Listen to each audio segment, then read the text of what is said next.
The next one, if square root of minus 3 minus 4i is equal to r into e power I theta, then r square into tan theta ఈ value find out చేసుకోవాలి. So ముందుగా దీని యొక్క square root కనుక్కోవాలి. Square root కనుక్కున్న తర్వాత వచ్చినటువంటి complex నెంబర్కి మనం యూలర్ ఫామ్ లేదంటే పోలార్ ఫామ్లో ఎక్స్ప్రెస్ చేయగలిగితే then you get the value of r square tan theta. So మరి దీని స్క్వేర్ రూట్ని ఏ విధంగా సింపుల్గా కనుక్కోవాలని మనం చూద్దాం. ముందుగా ఈ 4i మైనస్ 4i అనేది మనం తీసుకున్నట్లయితే దీన్ని నేను ఈ మొత్తాన్ని a plus B whole square లేదంటే a మైనస్ బి హోల్ స్క్వేర్గా ఎక్స్ప్రెస్ చేయగలిగితే మనకి ఈజీగా స్క్వేర్ రూట్ వచ్చేస్తుంది. దీన్ని నేను 2ab టర్మ్గా రిప్రజెంట్ చేస్తాను. 2 into 1 into minus 2i 2 into 1 into minus 2i. So 2ab okay, అంటే a అంటే 1 b అంటే 2i మధ్యలో మైనస్ అనేది ఉంటుంది. సో మనం దీన్ని a మైనస్ బి హోల్ స్క్వేర్గా అంటే a minus B whole square అంటే a అంటే 1 b అంటే 2i. So 1 minus 2i whole square మనం చెక్ చేసుకుందాం.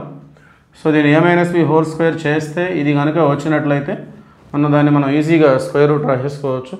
సో a స్క్వేర్ అంటే 1 స్క్వేర్ అంటే 1, b స్క్వేర్ అంటే 4i square, 4 into i square అంటే మైనస్ 1.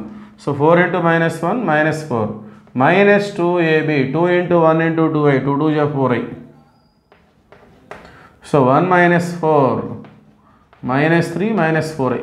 ఓకే, సో ఈజీగా మనం స్క్వేర్ రూట్ని ఈ విధంగా గెస్ చేసుకోవచ్చు.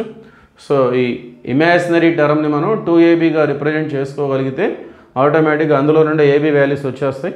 తద్వారా మనకి స్క్వేర్ రూట్ అనేది వచ్చేస్తుంది. అది so root of minus 3 minus 4i అంటే అది 1 minus 2i.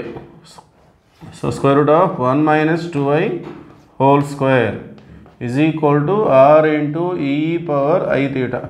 So square root cancel అయిపోతుంది. So remaining 1 minus 2i. So r into e power i theta అంటే అది యూలర్ ఫామ్, దాన్ని మనం పోలార్ ఫామ్లో మార్చుకున్నట్లయితే cos theta plus i sine theta. So రెండు వైపులా మనం రియల్ పార్ట్ని ఇమాజినరీ పార్ట్ని కంపేర్ చేసుకుందాం. ఇక్కడ రియల్ పార్ట్ అంటే r into cos theta multiply చేసి తీసుకోవాలి. So r cos theta is equal to 1. అట్లానే r into sine theta i పక్కన ఉండేది r sine theta is equal i పక్కన ఇక్కడ మైనస్ 2 ఉంది. సో ఈ రెండు స్క్వేర్ చేసి యాడ్ చేస్తే మనకి r స్క్వేర్ వాల్యూ వస్తుంది. r స్క్వేర్ కావాలి అంటే ఈ రెండింటిని స్క్వేర్ చేసి యాడ్ చేసుకోవాలి, squaring and adding. So r square Kasu square అట్లానే r స్క్వేరు సైన్ స్క్వేర్ అవి రెండింటిని మనం యాడ్ చేసుకోవాలి. r square sine square. So 1 square minus 2 whole square అంటే 4. సో 1 స్క్వేర్ అంటే 1 మైనస్ 2 హోల్ స్క్వేర్ అంటే 4. సో r స్క్వేర్ కామన్ తీస్తే cos square plus sine square అంటే 1. సో ఫైనల్గా r స్క్వేర్ వాల్యూ అనేది మనకి 5. అట్లానే మనకి ట్యాన్ థీటా కావాలి, ట్యాన్ థీటా. సో మరి ట్యాన్ కావాలంటే సైన్ బై కాస్ తీసుకుంటే వచ్చేస్తుంది. So r sine by r cos, r sine అనేది మైనస్ 2, r కాస్ అనేది 1.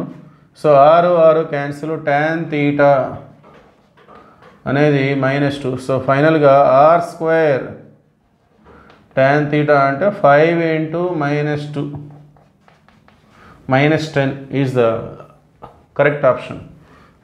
So option D is the right answer. Okay, thank you.